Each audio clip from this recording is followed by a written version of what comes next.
Hello friends, कैसे हैं आप सब लोग। होप आप सब अच्छे होंगे, मैं भी आप अच्छा हूं।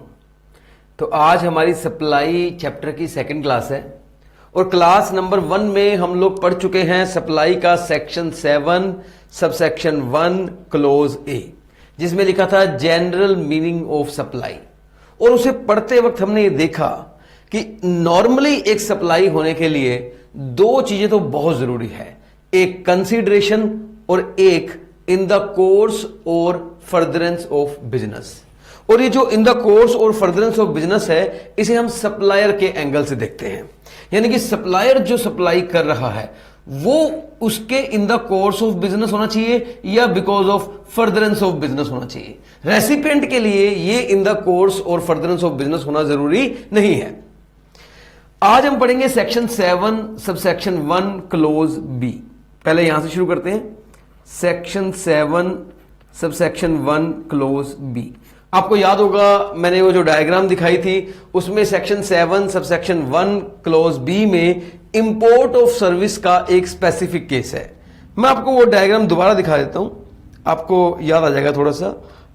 वो डायग्राम थी मेरे पास, यस दिस वन। तो आप देखो, हम लोग ये पढ़ चुके हैं general meaning of supply section 7 subsection 1 clause A हम पढ़ चुके हैं। आज हमें पढ़ना है सबसे पहले section 7 subsection 1 clause B. Specific case है और ये इंपोर्ट ऑफ सर्विसेज का केस है, इसे हम पढ़ेंगे। आइए इसको स्टार्ट करते हैं, वहीं से पढ़ेंगे, पहले बुक से पढ़ेंगे फिर पीपीटी स्लाइड में देखेंगे आगे। हां जी, import of services, import of services for a consideration, for a consideration. बस इतना पढ़िए पहले। अगर आपने कोई सर्विसेज इंडिया में इंपोर्ट की है, इंपोर्ट का मतलब आपने दूसरी कंट्री से इंडिया में सर्विसेज ली है, यानी कि आपने इंपोर्ट ऑफ सर्विसेज की है। सबसे पहले बता दूं, सेक्शन क्लियरली बोलता है इंपोर्ट ऑफ सर्विसेज, यानी कि ये सेक्शन 7 सबसेक्शन 1 क्लोज बी जब हम पढ़ते हैं तो वो इंपोर्ट ऑफ गुड्स के बारे में बात नहीं करता। वो इंपोर्ट ऑफ गुड्स के बारे में बात नहीं करता, वो सिर्फ इंपोर्ट ऑफ सर्विसेज के बारे में बात करता है। ये बात मैंने यहां पे स्पेसिफिकली क्यों बताई?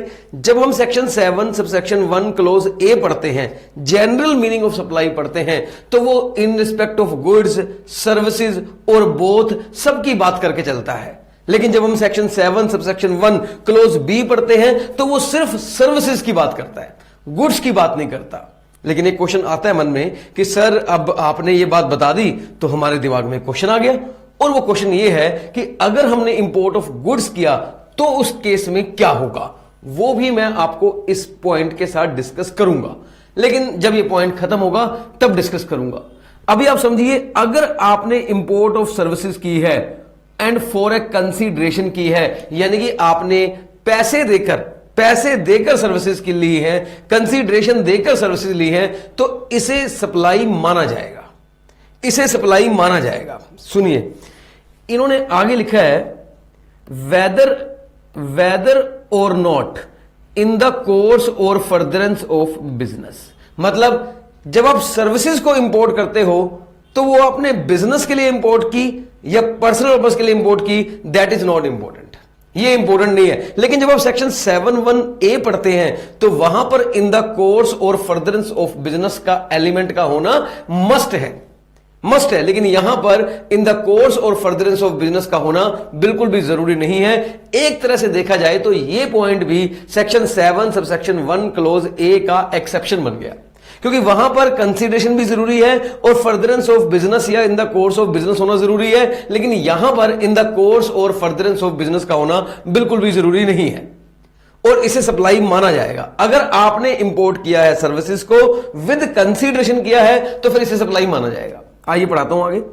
The import of services shall also be treated as supply माना जाएगा if such import is for a consideration. बस एकमात्र कंडीशन हमारी ये है कि जो ये इंपोर्ट ऑफ सर्विसेज आपने किया है ये फॉर कंसीडरेशन होना चाहिए, फॉर कंसीडरेशन होना चाहिए। Although such import of services may be in the course और फर्दरेंस ऑफ बिजनेस और नॉट, वो इन द कोर्स और फर्दरेंस ऑफ बिजनेस हो या नहीं हो, that is not important, that is not important. अगर होना चाहिए तो फॉर कंसिडरेशन होना चाहिए।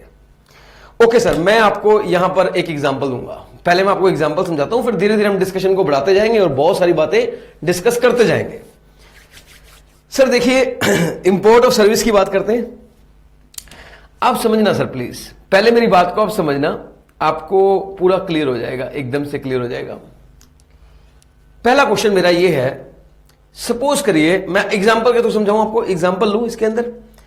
मान लीजिए मेरा एक रेस्टोरेंट है, ठीक है, मेरा बिजनेस है रेस्टोरेंट चलाना, मेरा बिजनेस है। मैंने अपने रेस्टोरेंट में जो मेरी डिशेस बनती हैं, मैं कस्टमर को सर्व करता हूं, उसके लिए मैं क्या देखा, मैंने इंटरनेट पे ना किसी फॉरेन शेफ की वीडियो देख रहा था। वहां पे वो फॉरेन शेफ है और वो कोई एक नई डिश बनानी सिखा रहा था, मुझे बड़ा पसंद आया। मैंने कहा यार ये डिश तो मैं भी सीखूंगा, मेरा जो रेस्टोरेंट है वो और बढ़िया चलेगा, ये मेरे बिजनेस के लिए बहुत अच्छा होगा। मैंने वो फॉरेन जो क्या नाम शेफ था, उसकी वीडियो को देखना शुरू किया। थोड़ी सी वीडियो चली और फिर लिखा आ गया कि अगर आपको पूरी वीडियो देखनी है तो आप हमारी ये वीडियो खरीद सकते हैं। ठीक है, कोई बात नहीं। मैंने वो पूरी वेबसाइट चेक करी और वहां पर लिखा था कि अगर आपको ये वाली वीडियो चाहिए तो आपको इसको $500 देने पड़ेंगे या कितने भी डॉलर देने पड़ेंगे, इससे हम आपको रेसिपी विद वीडियो भेज देंगे। तो सर मैंने वो खरीद ली। उन्होंने मुझे वो एक लिंक भेज दिया मेल आईडी पर कि आप इस लिंक के थ्रू ये रेसिपी देख सकते हैं, ये वीडियो देख सकते हैं। आप बताइए प्लीज, मैंने सर्विसेज इंपोर्ट की है या नहीं की? गुड्स नहीं की है, कोई सामान नहीं भेजा उसने, लिंक सेंड किया है मुझे अपनी वीडियो का, जो वीडियो मैं देख सकता हूं। प्लीज मैंने क्या इंपोर्ट किया है? और ये फॉरेन कंट्री की वीडियो है, फॉरेन कंट्री से मुझे भेजी जा रही है। मेरी ये इंपोर्ट ऑफ सर्विसेज है या नहीं है? बिल्कुल इंपोर्ट ऑफ सर्विसेज है। क्या मैं इसके लिए कोई पेमेंट कर रहा हूं? यस सर, मैं पेमेंट कर रहा हूं। इसके लिए मैं $500 का कंसिडरेशन दे रहा हूं। ये मेरे लिए सप्लाई माना जाएगा। दिस इज सप्लाई, ये मेरे लिए सप्लाई माना जाएगा, डेफिनेटली माना जाएगा। क्वेश्चन आया सर ये तो आपके इन द कोर्स और फर्दरेंस ऑफ बिजनेस है। आप रेस्टोरेंट चलाते हैं, आपने अपने रेस्टोरेंट के लिए लिया है, तो ये तो आपके इन द कोर्स और फर्दरेंस ऑफ बिजनेस हो गया। मैंने कहा हो गया, लेकिन ना भी होता तो कोई बात नहीं थी, ना भी होता तो भी सप्लाई माना जाता, लेकिन हां इस एग्जांपल में तो ये हो गया। चलिए एक और एग्जांपल लेते हैं। सर देखिए, घर में ना अगर आपको बढ़िया से रहना है, अगर आप शादीशुदा है, मैरिड है और आपको अपनी वाइफ को खुश रखना है, तो सबसे पहले आप अपनी वाइफ को बोले कि आज खाना मैं बनाऊंगा। वाइफ 50% खुश हो जाएगी कि चलो आज खाना मुझे बनाना नहीं पड़ेगा, खाना ये बनाएंगे, मैं आराम से बैठे खाऊंगी। लेकिन बाकी 50% वो खुश तब होगी जब वो खाना अच्छा ही बनेगा, खाने लायक भी बनेगा। अब सर एक दिन मेरे मन में आया कि यार मैं भी ना घर पे कुकिंग करूंगा। हालांकि मुझे कुकिंग को शौक नहीं है, लेकिन मैंने कहा नहीं आज मैं कुकिंग करूंगा। फिर मैंने कहा यार कुकिंग तो मुझे आती नहीं, खाना बनाने के लिए मैं मान भी गया, लेकिन जब मैं खाना बनाऊंगा तब क्या होगा? इसके लिए मैंने वीडियो सर्च करनी करी। मुझे भी फॉरेन कंट्री के एक शेफ की वीडियो दिखी और बड़ी अच्छी डिश लगी। मैंने कहा जब खाना बनाना ही है वाइफ के लिए तो क्यों ना कुछ अलग ही बनाया जाए, कोई फॉरेन डिश बनाई जाए। तो वो डिश मैंने सीखने के लिए वीडियो देखनी शुरू करी और वैसे ही वो वीडियो में 5 मिनट के बाद लिखा गया कि अगर आपको पूरी रेसिपी चाहिए तो आप इस वीडियो को खरीद सकते हैं। ये वीडियो $500 $100 जो भी है इतने की है। मैंने कहा कोई बात नहीं, पैसे वाली कोई बात नहीं, खाना तो आज मैं ही बनाऊंगा। मैंने क्या किया सर, वो वीडियो खरीद ली। उन्होंने मुझे डाउनलोडेबल लिंक भेज दिया। हालांकि मेरा काम कोई रेस्टोरेंट का नहीं है, मैं तो एक टीचर हूं, मैं तो स्टूडेंट्स को पढ़ाता हूं, लेकिन घर पे कुकिंग करने का मन कर गया, इसलिए मैंने वो वीडियो खरीद ली। मैंने उस वीडियो को देखा, उस रेसिपी को समझा और फिर वो डिश मैंने घर पे बनाई। अब मैं क्वेश्चन ये पूछूंगा कि ये सर्विसेज मैंने इंपोर्ट की है नहीं की है? विद कंसिडरेशन है या नहीं है? बिल्कुल है। पर क्या अब ये मेरे इन द कोर्स और फर्दरेंस ऑफ बिजनेस है? जवाब है नहीं। इस बार ये मेरे इन द कोर्स और फर्दरेंस ऑफ बिजनेस नहीं है और इसलिए सप्लाई, इसलिए क्या सप्लाई तब भी माना जाएगा, क्योंकि लॉ सेक्शन 7(1)(b) बिल्कुल शुरू में क्लियर कर देता है कि अगर इंपोर्ट ऑफ सर्विसेज है विद कंसिडरेशन है, चाहे ये इन द कोर्स और फर्दरेंस ऑफ बिजनेस हो या चाहे ये इन द कोर्स और फर्दरेंस ऑफ बिजनेस ना हो, इसे तो सप्लाई माना ही जाएगा, इसे तो सप्लाई माना ही जाएगा। आगे देखिए sir, it may be noted that, दोनों एग्जाम्पल क्लियर आपको। It may be noted that in the above case only those import of services shall be treated as supply which are for a consideration. even though such import of services may be in the course or furtherance of business or not। वो in the course और furtherance of business हो या नहीं हो, बस वो for consideration होनी चाहिए, for consideration होनी चाहिए, that's it। एनालिसिस देखिए इसका, import of services for consideration अगर है, वेदर इन द कोर्स और फर्दरेंस ऑफ बिजनेस और नॉट, तो ये इतना पॉइंट मैं लिख के बोलूंगा कि इतना लिखकर मैं बोलूंगा it is treated as supply, it is treated as supply, इसे भी सप्लाई माना जाएगा। Import of goods section 7(1)(b) not applicable. बिल्कुल सर, हमने शुरू में ही एनालाइज कर लिया था कि यहां पर सिर्फ सर्विसेज को टारगेट किया गया है, गुड्स के बारे में कोई बात नहीं करी गई। गुड्स के केस में क्या होगा यह बात हम डिस्कस करेंगे, आज ही करेंगे, अभी करेंगे, लेकिन अभी राइट नाउ नहीं। तो आप सीधा याद करिए कि गुड्स के अगर इंपोर्ट करते हैं तो सेक्शन 7(1)(b) तो एप्लीकेबल नहीं होता। IGST will be applicable as it is interstate supply and reverse charge will be applicable. यह बात मैं डिस्कस करना चाहूंगा आप लोगों के साथ। सर देखिए, आप जानते हैं जब हम इंट्रास्टेट सप्लाई करते हैं तो जो टैक्स होता है वो CGST और SGST लगता है या UTGST। CGST तो लगता है, SGST या UTGST में से कोई एक लगता है। लेकिन जब हम इंटरस्टेट सप्लाई करते हैं तो फिर IGST लगता है, जो कि कॉम्बिनेशन होता है CGST प्लस SGST का। हां सर, बिल्कुल सही है। अब क्वेश्चन है, आपको अगर आपने मेरा पहला चैप्टर पढ़ा है, पहला चैप्टर पढ़ते हुए आ रहे हो, तो आपने वहां पर एक आर्टिकल 269 कैपिटल A पढ़ा था। उसके एक एक्सप्लेनेशन में यह बिल्कुल क्लियर कर दिया गया था कि इंपोर्ट ऑफ सर्विसेज को इंटरस्टेट सप्लाई माना जाएगा और उसके ऊपर IGST लगाया जाएगा। यही बात यहां लिखी हुई है कि IGST will be applicable as it is interstate supply. जैसे कि एक इंटरस्टेट सप्लाई है, इसलिए इसके ऊपर IGST लगेगा। लेकिन यहां एक और बात लिखी है, and reverse charge will be applicable. हां सर, इस केस में रिवर्स चार्ज लगेगा ऑब्वियसली। हालांकि हमने रिवर्स चार्ज का चैप्टर भी पढ़ा नहीं है। सप्लाई के बाद हमारा अगला चैप्टर सेक्शन 8 है, कंपोजिट एंड मिक्स सप्लाई, उसके बाद रिवर्स चार्ज ही है, उसके बाद हमारा चैप्टर रिवर्स चार्ज आएगा। हालांकि हमने अभी रिवर्स चार्ज का चैप्टर पढ़ा नहीं है, लेकिन मैं आपको बता दूं इस केस में रिवर्स चार्ज एप्लीकेबल होगा। रिवर्स चार्ज का मतलब आपको पता है, क्योंकि आप मेरे सेकंड चैप्टर में सेक्शन 9 पढ़ चुके हैं। वहां आपने पढ़ा था कि कुछ केसेस में, कुछ स्पेसिफाइड गुड्स एंड सर्विसेज के केसेस में रिवर्स चार्ज एप्लीकेबल होता है। यहां पर रिवर्स चार्ज क्यों लग रहा है मैं आपको बता देता हूं। देखिए, जनरली सप्लायर ही लाइबल होता है गवर्नमेंट को GST देने के लिए।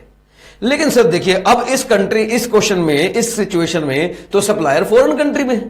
जिस आदमी ने मुझे वीडियो भेजी है, वो लिंक भेजा है, वो तो फॉरेन कंट्री में। अगर इस केसेस में हम फॉरवर्ड चार्ज लगा दें, यानी कि इस केसेस में हम ये बोले कि जो सप्लायर है वही GST पे करेगा, ये तो मुसीबत हो जाएगी। फॉरेन कंट्री का वो सप्लायर बोलेगा मैंने तो इंडिया वालों को ये अपना लिंक भेजकर गलती कर दी, मुझे तो इंडिया से नोटिस आ रहे हैं कि आप हमारे यहां GST में रजिस्ट्रेशन करवाएं, आप हमारे यहां GST में टैक्स पे करें, आप हमारे यहां GST की रिटर्न भरें। अरे मैंने एक वीडियो क्या बेची, मैं तो मुसीबत में आ गया। गवर्नमेंट ने बोला हम समझते हैं, ऐसे हमारे इंडिया में जो इंपोर्ट एक्सपोर्ट है उस पर इफेक्ट आएगा। जब सप्लायर फॉरेन कंट्री में है तो सप्लायर को परेशान ना किया जाए। हमने बोला देख भाई रेसिपिएंट, तूने ये सर्विसेज ली है, फॉरेन कंट्री से ली है, अब फॉरेन सप्लायर से टैक्स लेना तो थोड़ा मुश्किल है, तो इस केस में हम ये रिस्पॉन्सिबिलिटी, ये लाइबिलिटी तेरे ऊपर डालेंगे।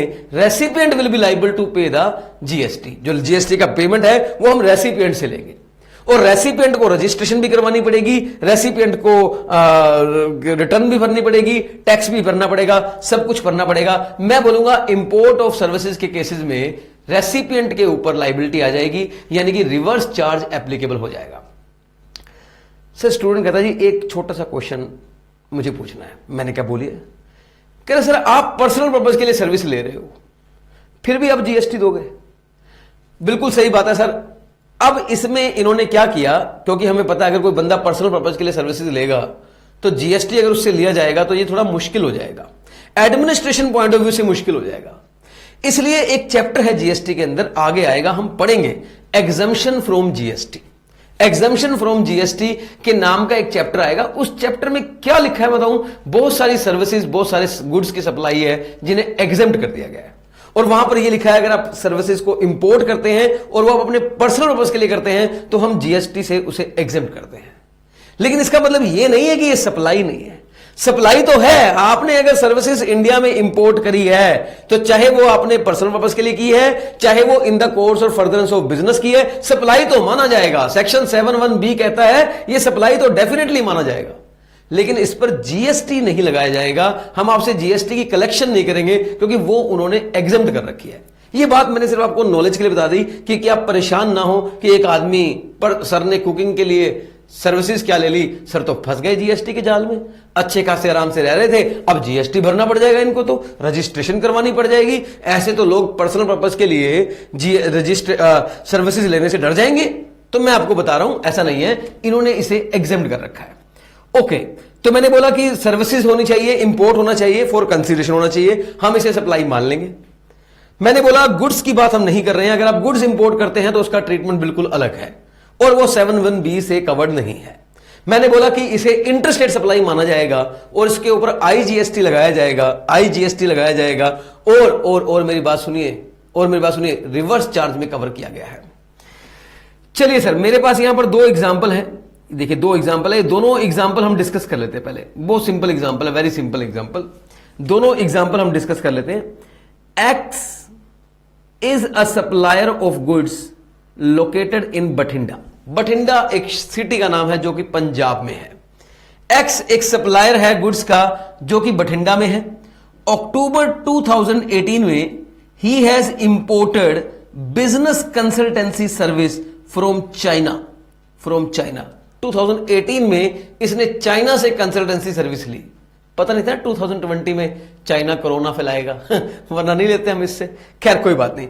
अक्टूबर 2018 में he has imported business consultancy service from China for a stipulated consideration of $50,000।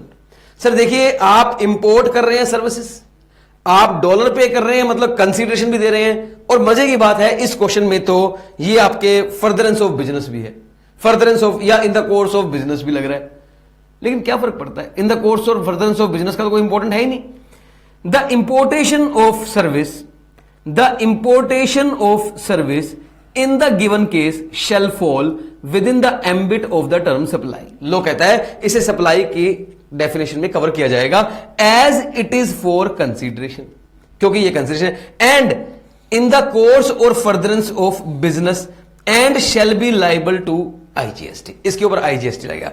हालांकि मैं बोलूंगा आप चाहो तो ये लाइन काट सकते हो, अगर आप काटना चाहो तो काट सकते हो, एंड इन द कोर्स और furtherance of business, that is not important. हालांकि इस क्वेश्चन में है ये इन द कोर्स और फर्दरेंस ऑफ बिजनेस, तो अच्छी बात है, नहीं भी होता तो क्या फर्क पड़ता। आइए नेक्स्ट क्वेश्चन, यहां लिखा है x is a supplier of goods located in Bathinda. यहां भी जो एक्स है वो एक सप्लायर ऑफ गुड्स है located in Bathinda. In October 2018, he has imported architecture services from a relative consultant located in China. ठीक है, उसने चाइना से सर्विसेज लिए लेकिन आर्किटेक्चर सर्विसेज ली है। घर बना रहा होगा अपना, तो घर बनाने से रिलेटेड कोई सर्विसेज ले ली और वो भी रिलेटिव से ली है विदाउट एनी कंसिडरेशन। लो जी, बात ही खत्म। इस बंदे ने कंसिडरेशन ही नहीं दिया। जब कंसिडरेशन ही नहीं दिया तो फिर ये सप्लाई नहीं माना जाएगा। कंसिडरेशन तो होना चाहिए। For construction of his personal house, ये सर्विसेज जो ले रहा है वो अपने पर्सनल हाउस के लिए ले रहा है। आंसर देखिए क्या लिखा हुआ है, since there is no consideration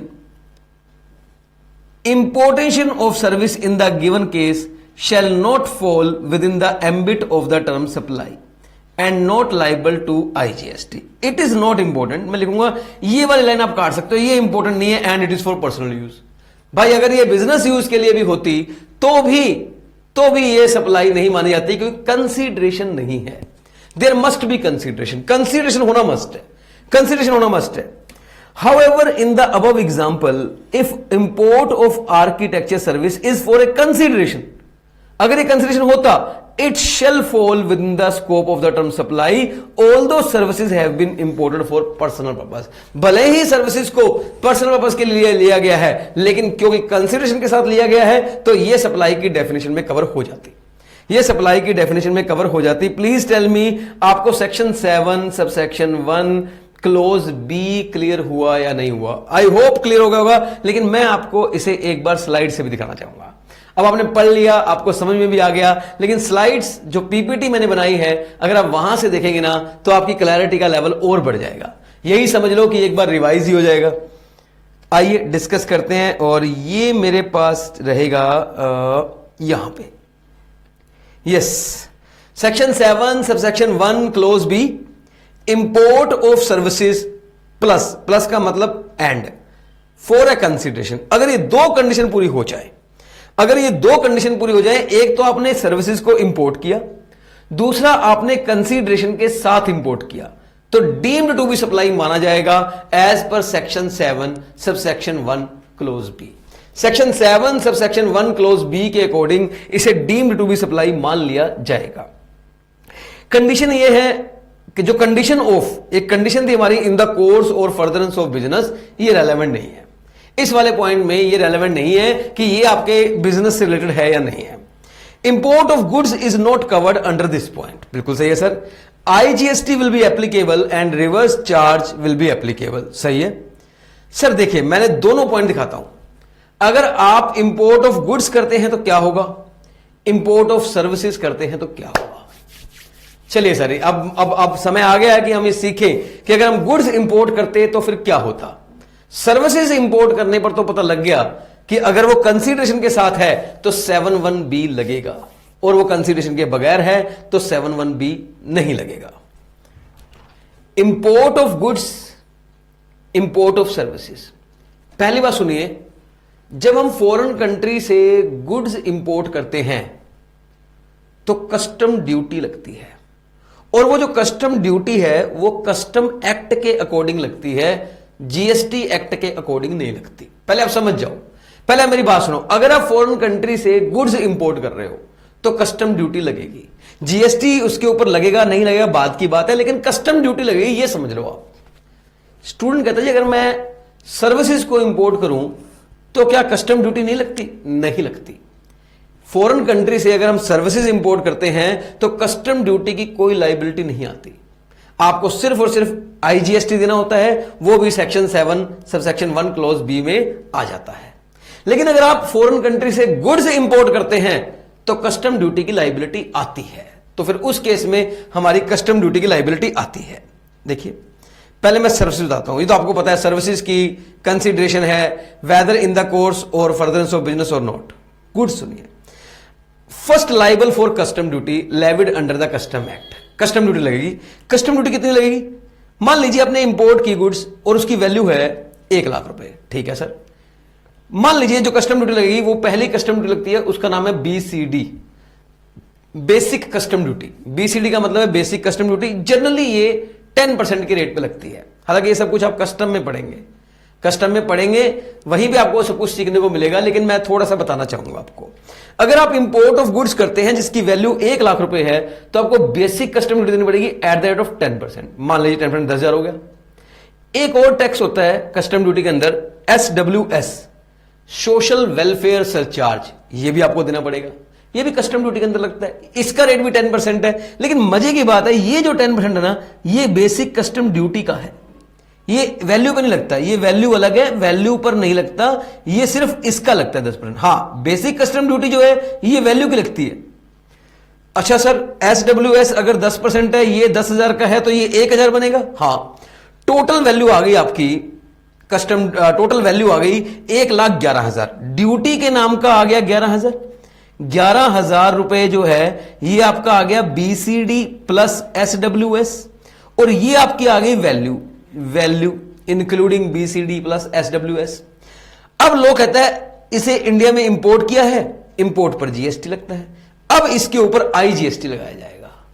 sir देखो आईजीएसटी तो लग गया, पर ये 7(1)(b में नहीं लगेगा, पर ये 7(1)(b में नहीं लगेगा, ये जीएसटी एक्ट में नहीं लगेगा। आईजीएसटी लगेगा मान लो 18%, और ये 18% इसके ऊपर लगेगा 1,11,000 के ऊपर, और ये बन गया मान लीजिए 19,980।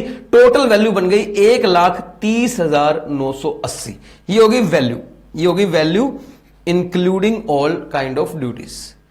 अब सर क्वेश्चन ये है कि ये जो आईजीएसटी लगा ये कहां लगा है? सर ये कस्टम एक्ट के अंदर ही लगता है। जब हम फॉरेन कंट्री से गुड्स को इंपोर्ट करते हैं तो ये आईजीएसटी कस्टम एक्ट के अंदर ही लगता है। मेरी बात सुनिए, जब हम फॉरेन कंट्री से गुड्स को इंपोर्ट करते हैं तो ये आईजीएसटी कस्टम एक्ट के अंदर ही लगता है। और मैं बताऊं, अगर आप मुझसे पूछेंगे sir what is the total custom duty, total custom duty, तो सर ये एक तो बीसीडी, एक एसडब्ल्यूएस और ये जो आईजीएसटी है ना, इसे भी इन्होंने पार्ट ऑफ कस्टम ड्यूटी बोला है। इन्होंने भी इसे पार्ट ऑफ कस्टम ड्यूटी बोला है। मैं बोलूंगा 10,000 प्लस 1,000 एसडब्ल्यूएस और प्लस 19,980, इन तीनों का जो भी टोटल आएगा ये आएगा 30,980। आई थिंक चेक कर लेना एक बार, 30,980। This is the total custom duty payable, total custom duty payable. मतलब आईजीएसटी को भी ये लोग कस्टम ड्यूटी का पार्ट मानते हैं जब आप फॉरेन कंट्री से गुड्स को इंपोर्ट करते हैं। लेकिन जब आप फॉरेन कंट्री से सर्विसेज को इंपोर्ट करेंगे तो कस्टम ड्यूटी लगती ही नहीं है, कस्टम ड्यूटी लगती ही नहीं है। वो कस्टम ड्यूटी क्यों नहीं लगती, उसके बारे में हम डिस्कशन कस्टम एक्ट में करेंगे। चलो थोड़ा बता देता हूं।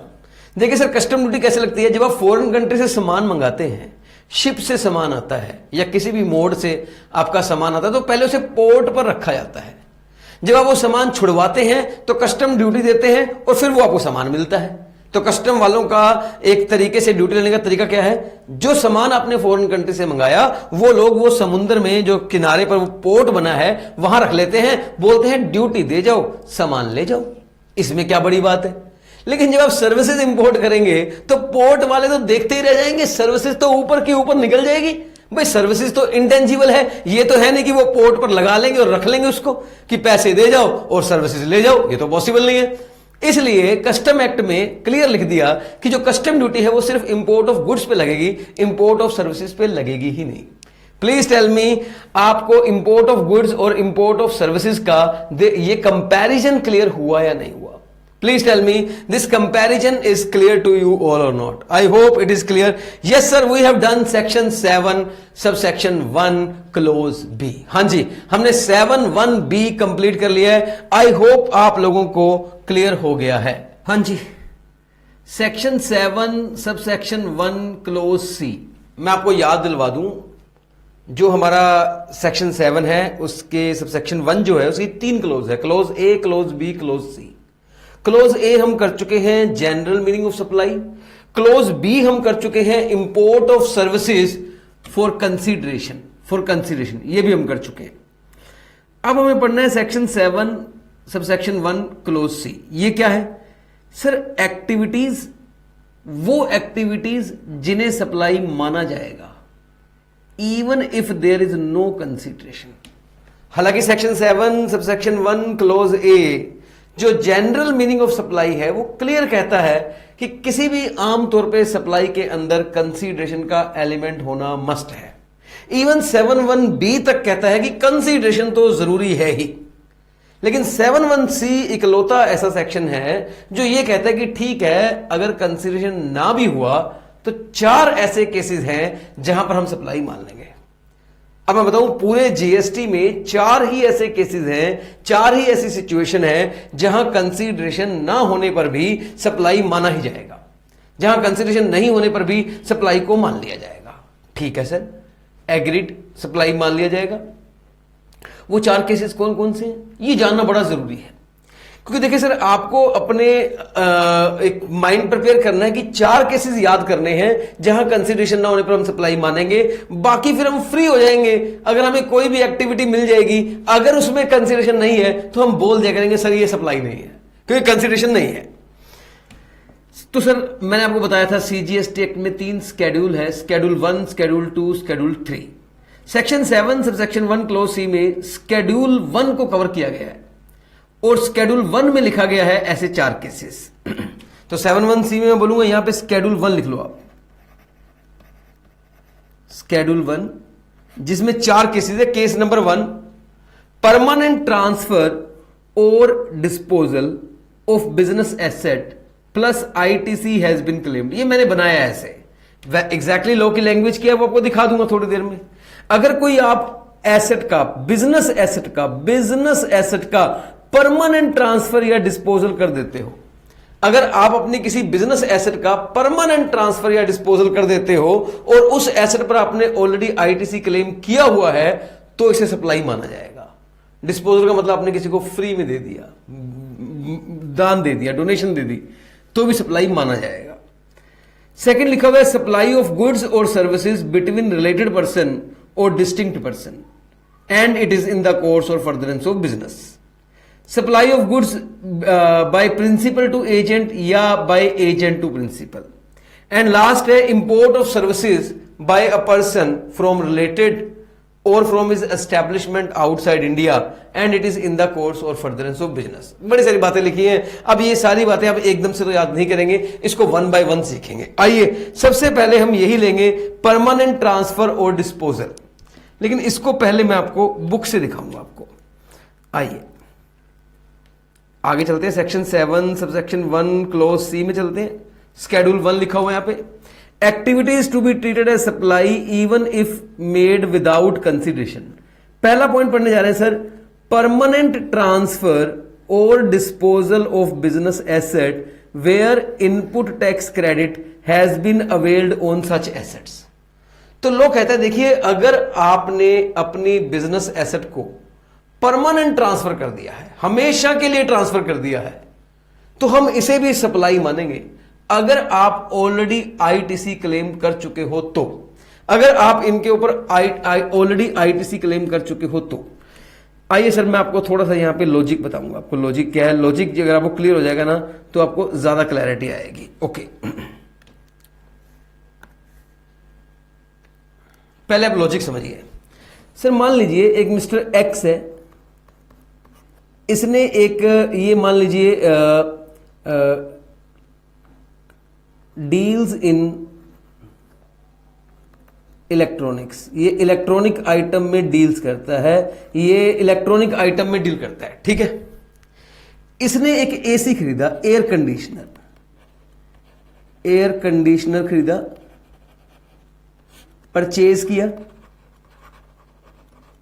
समझना सर, लॉजिक समझना, लॉजिक समझोगे तो फिर कंसेप्ट समझ में आ जाएगा, वरना फिर रट्टे मारते फिरना।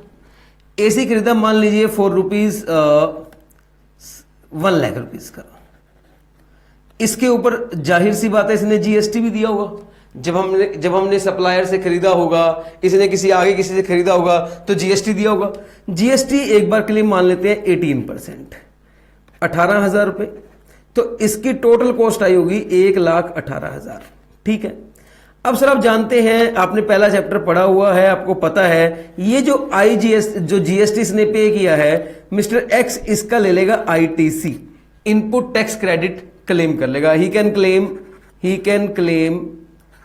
Claim ITC of rupees 18,000। अब मैं बताऊं इस 18,000 को क्लेम करने का मतलब क्या होता है।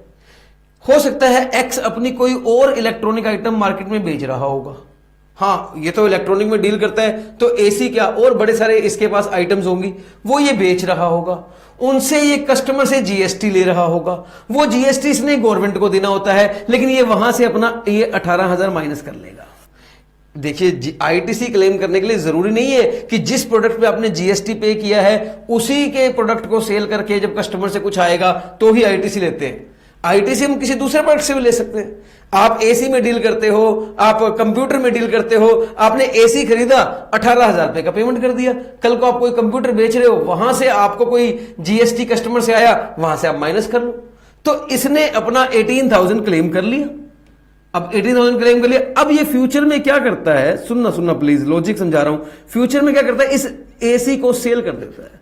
सॉरी, हाँ, मान लो पहला केस नंबर 1, अगर ये इस एसी को सेल करता तो ये जीएसटी लेके आता और वो जीएसटी गवर्नमेंट को देता, तो गवर्नमेंट बोलती कोई बात नहीं, अगर इसने 18,000 रुपए का आईटीसी क्लेम कर भी लिया था तो कल को जब ये एसी बेचेगा तो हमें भी तो जीएसटी लाके देगा। एक ही बात है, ये आज 18,000 रुपए का बेनिफिट ले गया, कल को ये एसी बेचेगा तो जीएसटी लेके आएगा, फिर हमें मिलेगा। लेकिन ये करता क्या है, एक्चुअली में ये ऐसा करता नहीं है। ये करता है इस एसी को डोनेट, इसने किसी स्कूल को एसी को डोनेट कर दिया। अब जब ये डोनेट करेगा तो ये जीएसटी लेगा नहीं, अब जब दान दे रहे हो तो आप स्कूल से जीएसटी कैसे मांगोगे? सप्लाई करोगे, अगर कंसिडरेशन से करोगे तब तो जीएसटी आएगा। आपने डोनेट किया, आप नो जीएसटी, आप जीएसटी लेके नहीं आए, गवर्नमेंट को लॉस हो गया। गवर्नमेंट ने कहा जब इस आदमी ने एसी खरीदा था तब ये 18,000 का बेनिफिट ले गया, और जब ये इस एसी को डिस्पोज ऑफ कर रहा है, ये कह रहा है मैं तो कस्टमर से कुछ नहीं लेके आ रहा हूं, तो आपका किस नाम का जीएसटी? हमारा तो लॉस हो गया। हमने इसे इनपुट टैक्स क्रेडिट का बेनिफिट दिया ही इसलिए था कि कल को जब ये इसी एसेट को सेल करेगा तो हमारे लिए कुछ खरीदेगा, हमारे लिए कुछ कमा के लाएगा, कस्टमर से कुछ जीएसटी लेके आएगा। इसलिए गवर्नमेंट ने बोला कि अगर ये आपकी बिजनेस एसेट है और आप इसके ऊपर आईटीसी ऑलरेडी क्लेम कर चुके हो, तो अगर आप इसे परमानेंट ट्रांसफर करते हो, डिस्पोजल करते हो बिना कंसीडरेशन, तो हम इसे डीम्ड सप्लाई मान लेंगे। हम इसे अब डीम्ड सप्लाई मान लेंगे और इसके ऊपर आपको जीएसटी पे करना पड़ेगा। भले ही आप स्कूल को डोनेट कर दो ये वाला लैपटॉप का जो भी एसी है, चाहे आप फ्री में दो, लेकिन इसके ऊपर आपको जीएसटी देना पड़ेगा। प्रश्न यह आएगा कि अब इसके ऊपर जीएसटी निकलेगा कैसे? स्कूल वालों से तो पैसे लिए ही नहीं, इसके ऊपर जीएसटी कैसे निकलेगा? इसकी वैल्यू क्या लेंगे जीएसटी निकालने के लिए? ये एक चैप्टर है वैल्यूएशन, वहां सीख लेंगे। यहां सीखने की जरूरत नहीं है, यहां आपको सिर्फ इतना सीखना है प्रैक्टिकली अगर कोई आदमी अपनी बिजनेस एसेट का परमानेंट ट्रांसफर करता है, सुनिए, अगर कोई आदमी अपनी बिजनेस एसेट का परमानेंट ट्रांसफर करता है और विदाउट कंसिडरेशन कर रहा है, तो अगर उसने उस पर आईटीसी ऑलरेडी लिया हुआ है तो इस परमानेंट ट्रांसफर को हम डीम्ड सप्लाई मानेंगे। इस परमानेंट ट्रांसफर को हम डीम्ड सप्लाई मानेंगे। गाइस प्लीज टेल मी, आप लोगों को लॉजिक क्लियर हुआ है नहीं हुआ? लॉजिक क्लियर हुआ है नहीं? आई होप आप लोगों को लॉजिक क्लियर हो गया होगा। मैं आपको आगे लेके चलता हूं इसके अंदर। आइए, एंट्री नंबर 1। एंट्री नंबर 1 से मेरा मतलब है इसमें 4 केसेस है। मैं केस नंबर 1 को एंट्री नंबर 1 कहता हूं। हालांकि जब आप लॉ पढ़ेंगे वहां पैराग्राफ नंबर 1 बोला गया, para number 1, para number 1, para number 2, para number 3, para number 4, लेकिन मैं इसको एंट्री नंबर 1 बोलता हूं। एक ही बात है। अगर कोई परमानेंट ट्रांसफर या डिस्पोजल होता है बिजनेस एसेट का जिसके ऊपर आईटीसी ऑलरेडी अवेल किया गया है, तीनों कंडीशन अगर पूरी हो जाती है, तीनों कंडीशन अगर पूरी हो जाती है, तो यह डीम्ड सप्लाई माना जाएगा। तो यह डीम्ड सप्लाई माना जाएगा। ठीक है सर। बिजनेस एसेट में भी स्टॉक इन ट्रेड और मे भी कैपिटल गुड्स। देखिए सर, ये मैंने क्लियर कर दिया। ये क्या चीज है सर? मान लीजिए एक लैपटॉप डीलर है, उसकी एक दुकान है, वो लैपटॉप बेचता है, उसका काम लैपटॉप सेल करना है, तो लैपटॉप उसका स्टॉक इन ट्रेड है, बिजनेस एसेट है, लेकिन वो स्टॉक इन ट्रेड भी है। लेकिन उसकी दुकान में एक एसी भी लगा हुआ है, एक एयर कंडीशन भी लगा हुआ है, वो भी उसकी बिजनेस एसेट ही है। हालांकि वो उसका स्टॉक इन ट्रेड नहीं है। लैपटॉप डीलर का ये काम नहीं है कि वो एसी भी उठा के बेच रहा हो, वो बेचता सिर्फ लैपटॉप है। लैपटॉप बेचता है या कोई हार्ड डिस्क बेचता है, हो सकता है उसका काम इस चीज का हो, लेकिन जो दुकान में एसी लगा है तो वो भी बिजनेस के लिए लगा हुआ, तो वो भी बिजनेस एसेट माना जाएगा। अब वो बिजनेस एसेट एसी को डोनेट करे या उन लैपटॉप को डोनेट करे, दोनों ही केस में डीम्ड सप्लाई माना जाएगा अगर ऑलरेडी आईटीसी लिया हुआ है तो। Temporary transfer will not be covered under this entry. Yes sir, पहले ही बोल दिया परमानेंट ट्रांसफर। परमानेंट ट्रांसफर मतलब परमानेंट ट्रांसफर, यहां पर टेम्परेरी ट्रांसफर को कवर नहीं किया जाएगा। क्वेश्चन आता है सर टेम्परेरी ट्रांसफर में क्या होगा? मैं डिस्कस करूंगा आपके साथ, डेफिनेटली डिस्कस करूंगा, लेकिन तब तक आप ये मत पूछिए कि टेम्परेरी ट्रांसफर क्या होता है, आएगा जरूर। Permanent transfer include donation, gift etcetera. जरूरी नहीं परमानेंट ट्रांसफर का मतलब आपने डोनेट ही किया हो। अगर आपने ये गिफ्ट कर दिया है तो वो भी परमानेंट ट्रांसफर ही है। परमानेंट ट्रांसफर का मतलब है आपने दे दिया और हमेशा के लिए दे दिया, that is called permanent transfer. इसमें गिफ्ट भी हो सकता है। हाँ जी, पहला केस ले लें, एग्जाम्पल 1 by 1 लेंगे तब क्लियर होगा। एग्जाम्पल नंबर 1, मिस्टर एक्स है, एक लैपटॉप डीलर है, आईटीसी उन लैपटॉप पर ये ऑलरेडी ले चुका है। ठीक है सर। अब ये लैपटॉप डोनेट कर रहा है, 100 लैपटॉप डोनेट कर रहा है गवर्नमेंट स्कूल को। तो this is the example, please note down the example. आप साथ साथ एग्जाम्पल नोट डाउन कर लीजिए, आपको कंसेप्ट पूरा क्लियर हो जाएगा। मिस्टर एक्स एक लैपटॉप डीलर है, उसने आईटीसी ऑलरेडी अवेल किया हुआ है, ये 100 लैपटॉप डोनेट कर रहा है गवर्नमेंट स्कूल को। मेरा पहला question, is it permanent transfer? क्या मिस्टर एक्स लैपटॉप हमेशा के लिए ट्रांसफर कर रहा है? Yes sir. अगर वो स्कूल को दे रहा है, डोनेट कर रहा है, दान दे रहा है, एक डोनेशन दे रहा है लैपटॉप की, तो एक तरह से ये परमानेंट ट्रांसफर है। दूसरा क्वेश्चन, क्या लैपटॉप उसका बिजनेस का एसेट है? यस सर, वो लैपटॉप डीलर है और लैपटॉप उसके बिजनेस का एसेट है, ऑब्वियसली। सर देखिए, अगर मैं अपना लैपटॉप डोनेट करूं तो ये केस एप्लीकेबल नहीं होगा, क्योंकि पहली बात वो मेरा बिजनेस एसेट ही नहीं है, वो मेरा बिजनेस एसेट नहीं है। ऑब्वियसली जब वो मेरा बिजनेस एसेट नहीं है तो मैंने आईटीसी भी नहीं लिया होगा। तो ये केस तभी आएगा जब आपका बिजनेस एसेट हो। तीसरा क्वेश्चन, क्या आईटीसी अवेल किया जा चुका है? यस सर, क्वेश्चन बता रहा है आईटीसी अवेल किया जा चुका है। तो सर ये ट्रांसफर, ये डोनेशन जो लैपटॉप का दिया जा रहा है, इसे डीम्ड टू बी सप्लाई माना जाएगा as per section 7(1)(c). Sir देखिए, जब आप डोनेशन देते हैं तो कंसीडरेशन नहीं लेते हैं। डोनेशन का मतलब दान देना होता है। आपने स्कूल को 100 लैपटॉप दे दिए। आप एक स्कूल में विजिट करते हो, सरकारी स्कूल में विजिट करते हो, आप देखते हो बच्चों के पास पढ़ने के लिए लैपटॉप नहीं है। आप एक लैपटॉप डीलर हो, आपके बड़े सारे लैपटॉप रखे हैं, कुछ पुराने लैपटॉप रखे हैं जो आपको लगता है ठीक ठीक वैल्यू के हैं। आपने 100 लैपटॉप निकाले, आपने स्कूल को दान दे दिया कि इन बच्चों को पढ़ाओ यार, कोई बात नहीं, मेरी तरफ से दान समझ लो, आप मेरी तरफ से डोनेशन समझ लो। 100 लैपटॉप दे दिए, सर इसे डीम्ड सप्लाई माना जाएगा, इसे भी डीम्ड सप्लाई माना जाएगा। वैल्यू कैसे निकालेंगे जीएसटी निकालने के लिए, वो बात हम वैल्यूएशन के चैप्टर में करेंगे। यहां हम सिर्फ यही सीखेंगे कि क्या ये सप्लाई है या नहीं है। चलिए सर एग्जांपल नंबर 2 लेते हैं। Examples are pillar of the concept. Very simple, जितनी स्ट्रॉन्ग एग्जांपल उतना ही स्ट्रॉन्ग अपना कंसेप्ट होता जाएगा। एग्जांपल नंबर 2 है, एक्स जो है वो एक लैपटॉप डीलर है और सपोज आईटीसी उसने अवेल नहीं कर रखा। स्टूडेंट कहता है जी एक बात बताइए, जब एक्स एक लैपटॉप डीलर है तो उसे आईटीसी क्यों नहीं मिला होगा? फिर मेरे मन में भी एक क्वेश्चन आता है, जब मैंने लिख दिया आईटीसी नहीं मिला तो तेरे को क्या मतलब लगी है आईटीसी क्यों नहीं मिला? जब मैं एग्जांपल दे रहा हूं नहीं मिला तो मतलब नहीं मिला। कहता नहीं सर, फिर भी जब वो बंदा एक लैपटॉप डीलर है तो उसे आईटीसी मिला ही होगा ना, एक्चुअली ये उसकी बिजनेस की एसेट है। बात तो तुम्हारी सही है, लेकिन मैं आपको बता दूं जीएसटी जो है वो 1 जुलाई 2017 से आया है। हाँ सर ये तो हमें पता है, जीएसटी 1 जुलाई 2017 है। हो सकता है ये लैपटॉप इसके पास 1 जुलाई 2017 से पहले के हो, नहीं हो सकता? 4 साल पुराने लैपटॉप रखे हो, पुराने लैपटॉप पड़े हो, हाँ हो सकता है। उस टाइम कौन सा जीएसटी था, उस टाइम कौन सा उसने आईटीसी ले रखा होगा? हाँ सर ये तो सही है, लेकिन सर उसने पुराने लॉज का तो क्रेडिट ले रखा होगा। इसने इस लैपटॉप को जब खरीदा होगा तो वैट पे किया होगा, इसने वैट का क्रेडिट तो ले रखा होगा। उससे कोई मतलब नहीं, हमारा आईटीसी से मतलब सिर्फ जीएसटी से ही है। तो प्लीज अगर कोई लैपटॉप डीलर है एग्जाम्पल के लिए और उसने आईटीसी अवेल नहीं कर रखा, क्यों नहीं कर रखा मैंने एग्जाम्पल दे दी, लेकिन एक बात बताऊं, थोड़े से समझदार बनो, क्वेश्चन को क्वेश्चन नहीं करते। एग्जामिनर ने लिख दिया आईटीसी नहीं लिया तो आप क्यों बहस करोगे भाई क्यों नहीं लिया? अगर नहीं लिया तो नहीं लिया, हमें तुम्हारा टेस्ट करना है, तुम्हें यह बात पता या नहीं पता, बस ठीक है सर। डोनेट कर दिया 20 लैपटॉप गुरुद्वारा में, गुरुद्वारा में 20 लैपटॉप इसने डोनेट कर दिया। ये गुरुद्वारा गया, वहां इसने पाठ पूजा करी, बड़ा मन को शांति मिली, अच्छा लगा। इसने देखा गुरुद्वारा में भी बड़े सारे काम होते हैं जो उन लोगों को इलेक्ट्रॉनिक कंप्यूटर्स की जरूरत है। इसने 20 लैपटॉप उनको गिफ्ट कर दिए, डोनेट कर दिए। पहला question, is it permanent transfer? Yes permanent transfer है। अगर आप गुरुद्वारा में लैपटॉप दे देते हो तो ये परमानेंट ट्रांसफर तो है। दूसरा क्वेश्चन, ये परमानेंट ट्रांसफर है, इट्स ओके। क्या ये लैपटॉप बिजनेस एसेट है? ऑफ कोर्स, जो लैपटॉप दे रहा है वो लैपटॉप डीलर है तो ये उसकी बिजनेस एसेट है। क्या आईटीसी ऑलरेडी अवेल किया है? इसका जवाब है नो, आईटीसी को ऑलरेडी अवेल नहीं किया गया है, इसे सप्लाई नहीं माना जाएगा। This transfer is not covered under entry number 7(1)(c). क्या मतलब बनेगा? सर देखिए क्यों नहीं कवर्ड? सर कंसिडरेशन नहीं है। अगर कंसिडरेशन नहीं है तो it is not a supply. As there is no consideration now it is not to be treated as supply. Sir consideration ना होने पर सप्लाई तभी माना जाएगा जब 4 में से 1 केस हो, और पहले केस में आप तभी आओगे जब परमानेंट ट्रांसफर हो, बिजनेस एसेट का हो और आपने उसके ऊपर आईटीसी ले रखा हो।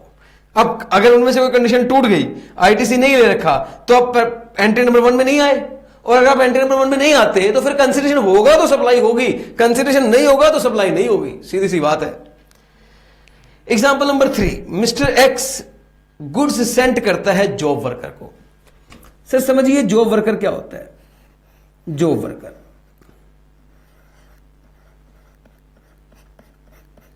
ये है job worker. Sir job worker क्या होता है? जैसे मान लीजिए एग्जाम्पल के लिए मैंने कोई गुड्स बनाई, अब मुझे उस गुड्स की खाली फिनिशिंग करवानी है, तो एक अलग बंदा है जो फैक्ट्री के बाहर बैठता है, वो सिर्फ फिनिशिंग करता है। मैं अपना सामान उसको भेज दूंगा, वो फिनिशिंग करके मुझे वापस भेज देगा, बस। वो आगे बेचेगा नहीं, वो मुझे भेज देगा वापस। जॉब वर्कर क्या है, मैं एक जॉब दूंगा उसे, वो उस पर वर्क करेगा, वापस कर देगा, that is called job worker.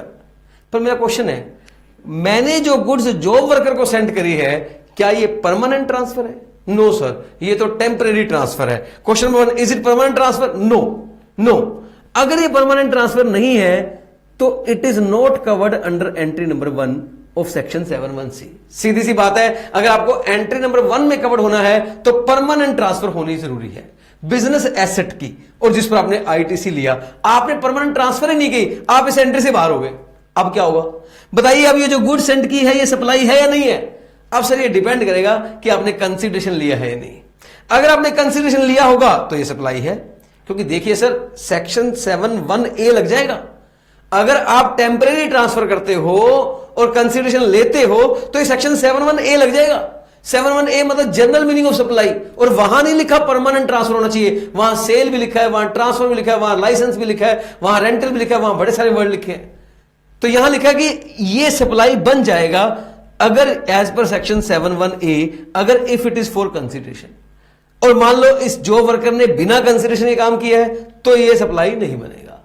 भाई अगर आप एंट्री नंबर 1 में पूरी तरह कवर्ड हैं तो कंसीडरेशन ना होने पर भी सप्लाई बनेगा, और अगर आप एंट्री नंबर 1 में कवर्ड नहीं है तो कंसीडरेशन होगा तो सप्लाई बनेगा, कंसीडरेशन नहीं होगा तो सप्लाई नहीं बनेगा। सीधी सीधी बात है। आइए सर, एक छोटी सी डायग्राम है, इस डायग्राम को आप अगर क्लियर करेंगे ना तो आपको ये पहला कंसेप्ट 100% क्लियर हो जाएगा। एसेट दो तरह की हो सकती है, business asset other than business asset, personal asset. That is मैं एग्जांपल ले सकता हूं पर्सनल एसेट। सर जैसे मेरे पास लैपटॉप है, हो सकता है मेरी पर्सनल एसेट हो, हालांकि मेरा तो लैपटॉप भी मेरी बिजनेस एसेट है, लेकिन मैं चलो कोई और एग्जांपल लेता हूं। मेरे घर में सोफा रखा है, मेरे घर में सोफा रखा है, वो मेरी पर्सनल एसेट है। अगर मैं उसे डोनेट करता हूं तो क्या 7(1)(c) लगेगा? जी नहीं, एंट्री नंबर 1 एप्लीकेबल नहीं होगा, एंट्री नंबर एप्लीकेबल नहीं होगा, क्योंकि वो सिर्फ बिजनेस एसेट के लिए एप्लीकेबल है। अच्छा, एंट्री नंबर 1 एप्लीकेबल नहीं होगा तो इसका मतलब क्या बनेगा? इसका मतलब बनेगा कि बिना कंसीडरेशन वो सप्लाई नहीं माना जाएगा। सही है, बिजनेस एसेट है। परमानेंट ट्रांसफर भी हो सकता है और टेम्परेरी ट्रांसफर भी हो सकता है। अब देखिए, पहली बात तो आपने ये डिसाइड किया एसेट कौन सी है, बिजनेस एसेट या other than business asset. Other than business asset पर तो सेक्शन 7(1)(c) एप्लीकेबल होगा ही नहीं। लेकिन मान लीजिए ये बिजनेस एसेट है और ये टेम्परेरी ट्रांसफर है, तो टेम्परेरी ट्रांसफर पे एंट्री नंबर 1 एप्लीकेबल नहीं होता, क्योंकि सर देखिए एंट्री नंबर 1 तभी एप्लीकेबल होता है जब परमानेंट ट्रांसफर हो। अब क्वेश्चन आया कि टेम्परेरी ट्रांसफर में क्या होगा?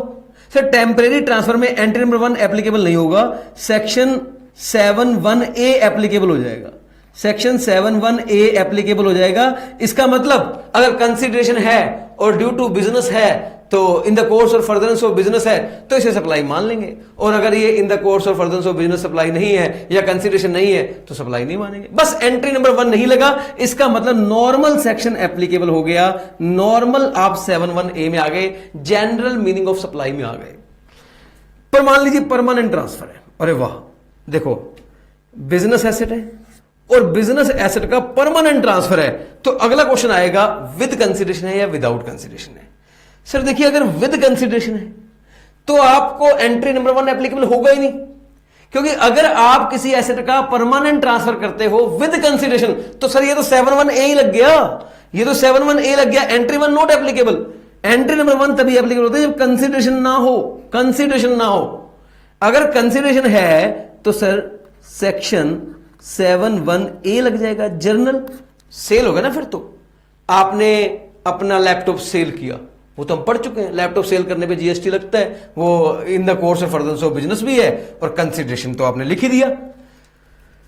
अगर विदाउट कंसीडरेशन है, दो बातें हो सकती है, या तो आपने आईटीसी अवेल किया है या आईटीसी अवेल नहीं किया है। अगर आपने आईटीसी अवेल नहीं किया तो एंट्री नंबर 1 एप्लीकेबल नहीं है, और अगर आपने आईटीसी अवेल किया है तो एंट्री 1 एप्लीकेबल है, और तब इसे डीम्ड सप्लाई मानेंगे, तब इसे हम डीम्ड सप्लाई मानेंगे। सर चार्ट को अगर आप ध्यान से पढ़ेंगे, मैं कहता हूं चार्ट को अगर आप ध्यान से पढ़ेंगे तो जो लैंग्वेज इस लॉ में इस सेक्शन की लिखी है वो बन जाएगी। अगर किसी बंदे की बिजनेस एसेट को परमानेंट ट्रांसफर किया जाए विदाउट कंसीडरेशन, लेकिन आईटीसी लिया हुआ हो, तो एंट्री नंबर 1 एप्लीकेबल हो जाता है और इसे डीम्ड सप्लाई मान लिया जाता है। सर देख लो, पूरा एनालाइज कर दिया मैंने इस डेफिनेशन को, पूरा एनालाइज कर दिया। आई होप आप लोगों को यहां पर यह चीज क्लियर हो गई है। Entry number 1 is absolutely clear. एक काम करते हैं, मैं आपको यहां पे ना साथ में लेके चलता हूं, बुक पे लेके चलता हूं। बुक, ये एंट्री आपको बुक में से पढ़ाता हूं। यहां पे मेरे पास कुछ एग्जांपल्स भी मिल जाएंगे आपको। परमानेंट ट्रांसफर और disposal of business asset where ITC has been availed on such asset. Same diagram है जो आपको लास्ट में दिखाई है। आइए लैंग्वेज पढ़ते हैं, इसकी लैंग्वेज पढ़ते हैं। Any kind of disposal or transfer of business asset made by an entity or permanent on कर लीजिए on permanent basis even though without consideration shall be treated as supply, shall be treated as supply। एक और example मैं आपको इसकी दूंगा। मान लीजिए एक होल्डिंग कंपनी है और एक सब्सिडरी कंपनी है। अब देखिए दोनों कंपनी एक ही होती है, होल्डिंग सब्सिडरी इसी का होल्ड है। होल्डिंग कंपनी अपनी कोई एसेट परमानेंट ट्रांसफर करती है सब्सिडरी कंपनी को, क्या इसे सप्लाई माना जाएगा? क्या इसे सप्लाई? यस, अगर इसने एसेट के ऊपर ऑलरेडी ITC ले रखा है। एक्चुअली प्रैक्टिकल लाइफ में ये इस तरह के केसेस को कवर करने की कोशिश कर रहे थे। This clause is wide enough to cover all kind of transfer of business asset for nil consideration whether such transfer is from holding to subsidiary company और business use to personal use और for the use of any other person. अगर आपके पास एक laptop है, आप एक laptop dealer हैं, सुनिए, आप एक लैपटॉप डीलर हैं, आपके पास लैपटॉप रखा है, सुनिए ध्यान सुनिए, आपके पास एक लैपटॉप है, आपने लैपटॉप घर ऑफिस में रख रखा है, आप लोग लैपटॉप डीलर हैं, डीलर। आपने लैपटॉप उठाया, आप अपने बेटे के लिए घर पे ले गए।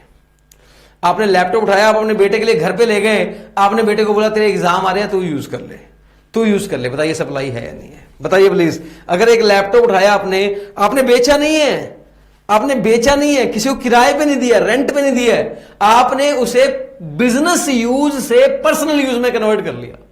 बिजनेस यूज से पर्सनल यूज में कन्वर्ट कर लिया। इज इट सप्लाई और not? Answer is yes. Entry number 1 applicable हो गई। आपने परमानेंट ट्रांसफर कर दिया, अब आपने उसको बिजनेस से पर्सनल यूज में कन्वर्ट कर लिया, परमानेंट ट्रांसफर हो गया, ITC आप ऑलरेडी ले चुके हैं, सप्लाई माना जाएगा। याद है मैंने लिखा था supply by person to another person, नहीं लिखा था। मैंने कहा गलती से नहीं लिखा गया, इंटेंशन है इनकी ना लिखने की। Supply made by a person to another person, to another person नहीं लिखा था। इस केस में देखो, आप सप्लाई खुद से खुद को कर रहे हो, खुद से खुद को कर रहे हो। जो डीलर है वही अपने पर्सनल यूज के लिए कर रहा है। पहले दुकान में रखा था, अब घर लेके आ गया, इसे सप्लाई मान लिया जाएगा, इसे सप्लाई मान लिया जाएगा। Business use to personal use. However, it is important to note that this provision would apply if input tax credit has been availed on such asset, of course. The above provision shall not apply if the asset is not permanently transferred. Obviously, ये section तभी applicable होगा जब ये permanently transferred है। Sir मेरे पास यहां पे 2 example है। अच्छा, मैं एक और एग्जांपल देना चाहता हूं, चलो मैं लिखवाता हूं। एग्जांपल देखो, first example, a dealer of air conditioners purchased AC and has taken ITC। ठीक है, एक डीलर है AC का, उसने AC खरीद लिया और ITC ले लिया। अब क्या करेगा वो? But after that permanently transfer an AC from his stock in trade for personal use at his residence. अपनी दुकान से अपने घर ले गया। This transaction will constitute a supply as it is a permanent transfer disposal of business asset. The only condition is that input tax credit should have been availed on such asset. Please tell me the concept is clear or not clear. Sir एक ना मैं बताऊं, एक question student के मन में आ सकता है। हालांकि स्टूडेंट के मन में क्वेश्चन बहुत कम आते हैं, वो सिर्फ सुनते हैं, आराम से सुनते हैं, लेकिन फिर भी ये क्वेश्चन मन में आएगा। सर आपने बोला एक बंदे के पास लैपटॉप है, उसने उसका ITC लिया हुआ है, हमें कैसे पता लगेगा कि किसका ITC मिलता है, किसका ITC नहीं मिलता? बिल्कुल सही क्वेश्चन है सर, कि हमें कैसे पता लगेगा किसी एसेट का ITC लिया जा चुका है या नहीं लिया जा चुका? यानी कि हो सकता है किसी एसेट का ITC मिलता ही ना हो, हमें क्या पता? सर ये बात आपको तब पता लगेगी जब आप इनपुट टैक्स क्रेडिट के चैप्टर में पहुंचेंगे। तब तक आप ये मानिए, तब तक क्या करें सर? तब तक आप ये मानिए कि अगर क्वेश्चन में बिजनेस एसेट लिखा हुआ है तो आप ये मानिए ITC लिया हुआ है। अगर क्वेश्चन स्पेसिफिकली बोले आईटीसी नहीं लिया तो हम मान लेंगे नहीं लिया, वरना आप मानिए लिया हुआ है, mister x purchase AC and now donating this AC, तो आप मानिए उसने आईटीसी लिया हुआ होगा। अगर लिखा हो उसने आईटीसी नहीं लिया तो अलग बात है। लेकिन आईटीसी के चैप्टर में एक सेक्शन आएगा, सेक्शन 17 सबसेक्शन 5, और वहां पर लिखा हुआ ब्लॉक्ड क्रेडिट। ब्लॉक्ड क्रेडिट का मतलब है किन किन का आईटीसी मिलता ही नहीं है, किन किन का आईटीसी मिलता ही नहीं है। जैसे मान लो मैं अपने बिजनेस के लिए कार यूज करता हूं, हालांकि मेरा बिजनेस टीचिंग है, मैं पढ़ाता हूं, लेकिन फिर भी मैं कार यूज करता हूं, वो मेरे बिजनेस के लिए है। मुझे पढ़ाने के लिए कहीं जाना है तो मैं मेरी कार में जाता हूं, वो मैं बिजनेस के लिए यूज करता हूं। सेक्शन 17 सब सेक्शन 5 में ब्लॉक्ड क्रेडिट में क्लियर लिखा है कि अगर कोई आदमी अपने बिजनेस के लिए भी मोटर कार यूज करेगा तो हम उसे उसका क्रेडिट नहीं देंगे। अब सर अगर एग्जाम में मोटर कार लिखा आता, for business use motor car है, तो हमें क्रेडिट, इसका मतलब आईटीसी नहीं मिला हुआ। ऑफ कोर्स इसका मतलब आईटीसी नहीं मिला हुआ, लेकिन यह बात आपको अभी तो पता लग नहीं सकती। जब आप आईटीसी का चैप्टर पढ़ लेंगे तभी आपको पता लगेगी, लेकिन तब तक आप यही मानिए कि आईटीसी मिला हुआ होगा। Mister x purchased one motor car for the purpose of his business on which no ITC was allowed under section 17 subsection 5, यानी कि ITC नहीं मिला होगा, blocked credit है, and subsequently it was gifted by him to one of his friends. In this case it will not be considered to be supply because no ITC was taken on it, but if it is sold for consideration, अरे अगर consideration लेके cell किया है तो आप entry number 1 में आएंगे ही नहीं, फिर तो आप 7(1)(a) में आ गए, और वहां तो सप्लाई है ही है। It will be considered to be supply and GST shall be payable. Please tell me the concept is clear और not clear? Yes sir clear है। अब एक और बात, एक थर्ड एग्जांपल है very important. Third example very important क्यों है सर? अब बताओ, आपने आज चैप्टर को शुरू करते वक्त बताया था इंपॉर्टेंट का मतलब। अब यहां पे सर इंपॉर्टेंट इसलिए है, थोड़ा ट्रिकी है, इसलिए इंपॉर्टेंट बोल रहा हूं क्योंकि इसमें आप कंफ्यूज हो सकते हैं, और कंफ्यूज करके एग्जामिनर भी गलती करवा सकता है, इसलिए इंपॉर्टेंट है। A chartered accountant has rendered services to one of its client without consideration. बताइए सर, चार्टर्ड अकाउंटेंट जो है वो सर्विसेज दे रहा है क्लाइंट को, तो क्या ये एंट्री नंबर 1 में कवर्ड है? जवाब है नहीं। एंट्री नंबर 1 में सिर्फ गुड्स कवर्ड है, बिजनेस एसेट लिखा हुआ है, सर्विसेज नहीं लिखा, ओनली गुड्स कवर्ड है। और चार्टर्ड अकाउंटेंट जो है वो सर्विसेज दे रहा है, ये एंट्री नंबर 1 में कवर्ड नहीं है। In this case it is not a supply because services have not been covered under this clause. इसने विदाउट कंसीडरेशन सर्विसेज दी है, 7(1)(a) लगेगा, कंसीडरेशन नहीं है, सप्लाई नहीं माना जाएगा। Example, XYZ limited donated laptop free of cost, AK classes give its old car to gurdwara. बता दिया मैंने, एग्जाम्पल में कुछ नहीं है, ये आपको समझ में आ ही गया है। हाँ जी, तो आई होप आप लोगों को entry number 1 is clear. Entry number 1 is clear, मैंने वो करवा दिया है। एंट्री नंबर 1 एब्सोल्यूटली क्लियर करवा दिया है। मेरे को लगता है आपको एंट्री नंबर 1 क्लियर हो गया है। यस और नो, प्लीज टेल मी। हम सेक्शन 7(1)(c) पढ़ रहे हैं, उसका पहला पॉइंट हमने पढ़ लिया है, जहां बिना कंसीडरेशन के भी सप्लाई माना जाएगा। चलिए आज की क्लास में हम इतना ही करेंगे, अगली क्लास हम लेंगे तब हम सेकंड पॉइंट स्टार्ट करेंगे, उसको आगे बढ़ाएंगे। Till then bye bye.